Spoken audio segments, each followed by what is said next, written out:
Humans have a limited amount of greatest hits, the things that are almost universally loved, such as great food. Another one, which we will be talking about today, is sleep, and we'll be using a book that I picked quite randomly. And you know, I'm trying not to be a woo type, I'm trying not to claim supernatural events, but my body kind of felt, you know what, you need to get your sleep sorted out. So let's start from a personal story, because we all love those. It all started by one tiny decision, changing my mattress. And you would say, hey, that's kind of normal, that happens in our life a lot, and it shouldn't affect you that much. Guess what? I bought an orthopedic mattress, which is tip number one. Don't fall for that. Know what you need to buy, because I bought that one thinking that I needed, because of my back pain, the hardest possible mattress. Turns out my body actually prefers a softer one, a soft to mid-range mattress, and that's because it allows my body to be in a better alignment. But that's beside the point. The whole idea was that if you don't understand necessarily what you're looking for, you will buy the buzzwords, right? Orthopedic 3000 springs mattress, and you will pay a huge load of money for that, and you will find out that you won't be able to sleep on it. So I ended up returning my mattress, buying a second one, which was a very expensive process. I don't recommend it. And I used a test in this book to check if this one is good for me or not. But before that, I need to tell you about what I said was the second tip, which is sleeping. And typically we tend to sleep on our bellies. But the best way, and I've got this from multiple sources, not only from this book, is to sleep on your non-dominant side, which means I'm a righty, so I will be sleeping on my left side with my hands very close to my chest and in a fetal position, which means as I'm lying, my feet will be slightly curled. I don't think that's the term, but anyway, you know what a fetal position is, you can Google it. I will probably put one here, although it's going to be kind of weird. Oh, and here's another thing you might not know about your mattress, which is the size. Typically, in a single bed, you'd go for 90 centimeters, right? That's the usual average size. In a double person's bed, people will try to sell you a bed which is 140 centimeters wide. The math doesn't add up, right? It should be 180.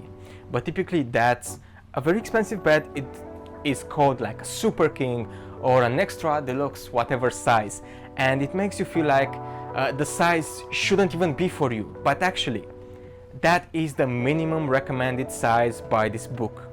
So the idea is that you go, if you have a partner, to buy a mattress which is 2 meters by 1.8, and if you're sleeping alone, 2 meters by 0.9. Okay, so those are the dimensions.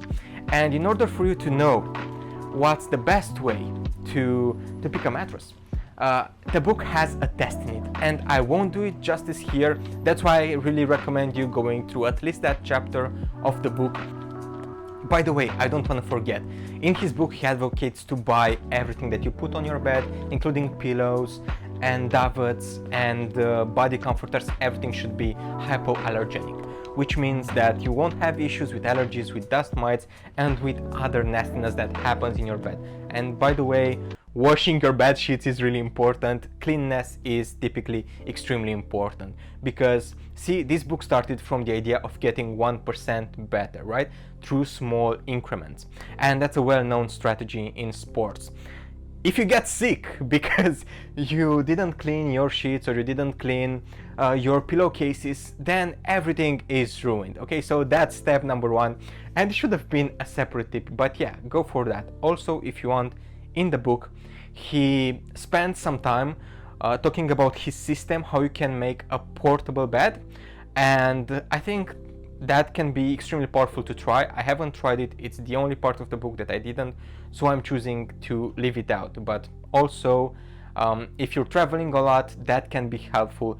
If you are, let's say, moving around, having different events, that can be helpful, because you will be sleeping each night on the same surface, a surface that's made for you. Now let's spend some time on when you should sleep and for how long, because there are so many myths around that. It disproves the 8-hour myth, but see, the whole book is around his R90 program, which means you live your life in 90 minutes increments, which is great especially for sleeping. And this is how I will go into the next tips as well, which are a post-sleep routine, pre-sleep routine, and the actual sleep routine. And all of those will be encompassed, because I need to talk first about how you set your waking up time, because that's probably the most important part of them all. So the third tip I would say is set up the same wake up time. I know you've heard this so many times over in the past years. It's been something that's been promoted because it works. So say you need to have to start working at 9, right? Or you have some meetings at 9. What do you have to do? Well, the book says that you need at least 90 minutes before in terms of preparation, which is also your post-sleep routine, okay? And in this post-sleep routine comes tip number 4. Daylight is extremely important. So daylight is crucial in whatever this book teaches and in sleep management in general. It is our body's way to know when to produce melatonin in the absence of daylight, and when to produce cortisol in the mornings when you have, the first rays of sun hitting your windows. And even prior to that, cortisol is produced. That's how we wake up. That's how our bodies are like, you know what, I've had enough of sleep, even without an alarm clock. And that raise in cortisol makes us wake up. And it can also be at the end of a cycle, of a sleep cycle, or maybe mid-cycle. That's not ideal, but typically what I mean in terms of a cycle is a 90-minute sleep cycle. It goes through all the phases of sleep. No time to go through all of them, but you have to know that typically to go through all the phases and to also go through the phase of deep sleep, the one that you're interested in, you have to spend roughly 90 minutes sleeping. And by the way, when you sleep, your body will try to fall into the deeper states faster, so that you will recover much greater. This is why sometimes you can sleep 4 or 5 hours and not be that affected, because your body will try to get the best quality of sleep typically first if you are underslept. But you don't want to get into that point, and that's not a strategy, that's not a sustainable strategy. That's just how our bodies cope. I find that fascinating, so that's why I want to share it with you. So going back to the routines, if I have a meeting at 9, it means I have to wake up at 7:30 at the latest. And then what he advocates is tip number 5, the post-sleep routine. Wake up obviously wake up, but also open your binders and allow daylight to come in. Allow your body to get accustomed to daylight. And the best thing that I've done from this book is to I wake up and in 10 minutes I go for a walk outside, which allows my body to have some sort of light exercise and also to get accustomed to daylight. This wakes me up better than any coffee. By the way, in terms of coffee, the book also goes into detail into that, and it doesn't advocate for you to use it on a regular basis. It's more like an enhancer of some sorts. But again, it's much more important to go for that 10, 20, 30 minutes walk in the morning. And I'm just talking now about my schedule. If I have a meeting at 9, wake up at 7:30, also again, keep the same wake up time, go for a walk from 7 to 8, then short shower 8 to 8:10, and a good nice breakfast from 8:10 to 8:30. And then that allows me 30 minutes to do whatever else I need to do. I'm lucky to be working from home right now. This might shift in the future if I'll have to travel to an office, hopefully not. And now you also know my stance on working from home. But see, I think it's extremely important to know and to have a wake up time. And now you might wonder, okay, I know when to wake up at 7:30. When should I go back to sleep? What you do you go back and you see, hey, you know what, I have to get up at 7:30, so I want to get 5 cycles in. It means I have to go to sleep at 12, right? Almost correct, because you also need tip number 5, which is having a pre-sleep routine. So you had the post-sleep routine with everything else, and now the pre-sleep is what allows you to have a proper wake up next morning and a proper sleep. And this mainly relies around the fact that you should dim your lights, you should turn all the artificial lights and step away from technology with, again, 90 minutes from your ideal sleep time. So 10:30 p.m. If you want to fall asleep at 12, 10:30 p.m. should be it. And that allows you from 10:30 to 11:30 to have some time for, let's say, housekeeping. Cleaning what you need to clean. That's not hard enough exercise so that you won't sleep, but you put your things in order. I have to admit, I'm still reading books before going to sleep. The book doesn't recommend that, but I figured, hey, you know what, the books kind of help me sleep, and it works for me. You have to find something to do between 10:30, 11:30. There are also certain activities that you might do in a bed that I'm sure you can think of, so that's a great time to do those as well. Don't time them though, that would get very weird very fast. But then you want to have at least 15 minutes so that you can fall asleep. So anything that you do, even in house or whatnot, by 11:45 you should be back in your bed trying to fall asleep at that time of 12. And from 12 to 7:30 you get 5 cycles of sleep. And you know, sleep isn't tracked on a day-to-day basis. That's a great mind shift for me. That's a thing that has helped me a lot, because I thought, hey, I had this really bad night of sleep, I will be terrible for the whole day. And that became a self-fulfilling prophecy. Well, obviously it didn't help, but it didn't have to ruin my day either. And this book advocates to track your sleep on a 7-day basis, basically the week. And if you get between 30 and 35 cycles per sleep, that's pretty good. Another tip from the book, which I would call tip number 6, is that you can supplement this time with naps. And here is where the idea of 7 chronotype comes in. And and also circadian rhythm, which is number 8. This is going to be a handful, so prepare. For circadian rhythms, you have to understand that our bodies want to sleep at certain times and they want to be awake at certain times. There are tables in this book that say when you should do both of them, but for example, between 2 and 4 p.m. you have a window of time which is called the afternoon slump, when you're feeling kind of, you know, tired, you've had enough of a day, you ate something nice and very fat or caloric, whatever, and now you just wanna have a siesta. And the book actually says it's fine. You should either have a 30 minutes very quick recovery period or a 90 minutes recovery period, which allows you for a full cycle during those hours. Typically that's kind of impossible with our day-to-day jobs, but a 30 minutes, not necessarily napping, but at least getting your mind away from stress, relaxing, meditation, anything of that sort is doable. We typically have, and I know that I have, and in my country it's mandatory to have a 1-hour break in the middle of the day. If you have the food with you, you can eat for 30 minutes and then have this sort of meditation sleep for another 30 minutes.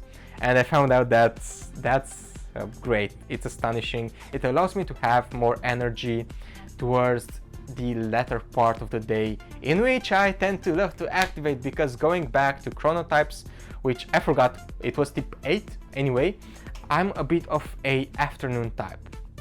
There are more types. It's a continuum, right? It's from the early bird to the night owl, a continuum. The differences are not that high, so maybe 3-4 hours between them. The early bird wakes up at 6, the late sleepy owl maybe wakes up in extreme cases at 11 or 12. Typically we won't be able to do that, but that aside. So those chronotypes you need to take into account when you're thinking of your sleep patterns and of your working patterns. And I'm gonna tell you how this helped me, because I applied this even before this book. And I am taking all of my exams at 11 a.m. Either 11 or 10 a.m. Depends which one is possible, but never earlier than that, because my brain doesn't work at 8 a.m. No matter what I do, no matter when I wake up. I may wake up at 5, I may wake up at 6, my brain doesn't work then. And you need to know that about yourself. This is my chronotype and I'm happy with it. And speaking of that chronotype, I would be such a poor worker until 11 a.m. typically if I wouldn't go for that post-sleep routine, which is going outside, exercising and eating breakfast. Without those three things, I feel incredibly tired, and I'm just slow until 10 or 11 when, you know, I get up to speed and my natural pattern of being awake and being alert kicks in. But with this method, I'm working from 9. It's great. I'm managing to do so much more in the first part of the day than I would have done previously, because in the past I tend to put all the work from like 3 p.m. to 9 p.m. That was the best window for me. But now I found out that I also have this window in the morning, right? And again, this is something that I cannot cover perfectly. I think if it interests you, you should research a bit, you should read a bit about chronotypes. There are tests that you can do online. They're not extremely accurate. You know yourself a bit better than those tests, but they help. They give you a general direction. And now for the final 10th tip, what I want you to do is to keep your bedroom for sleeping and, you know, other activities only, because you shouldn't work in your bedroom.